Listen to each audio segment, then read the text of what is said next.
अस्सलाम वालेकुम फ्रेंड्स। नाम है रूहान। रूहान नाम के मायने है रहमदिल।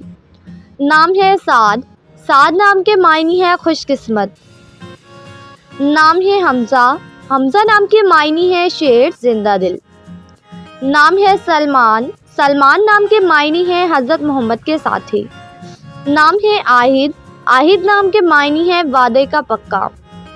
नाम है आरिफ। आरिफ नाम के मायने है पानी से भरी नहर। नाम है रिजवान। रिजवान नाम के मायने है जन्नत का रखवाला। नाम है साहिल। साहिल नाम के मायने है दरिया का किनारा। नाम है साबिक। साबिक नाम के मायने है आगे जाने वाला। नाम है सुफियान। सुफियान नाम के मायने है तेज़ रफ्तार। नाम है वज़ा।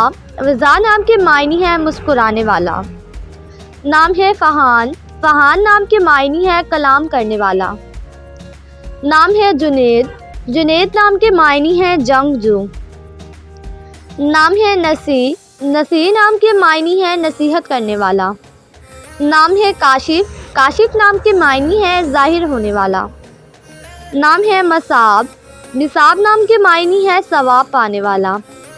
नाम है अमाद। अमाद नाम के मायने है सुकून और एतबार। नाम है अवीद। अवीद नाम के मायने है मेहरबानी करने वाला। नाम है रहबान। मायने है परहेजगार। नाम है मिनद। मिनद नाम के मायने है रोशन और चमक।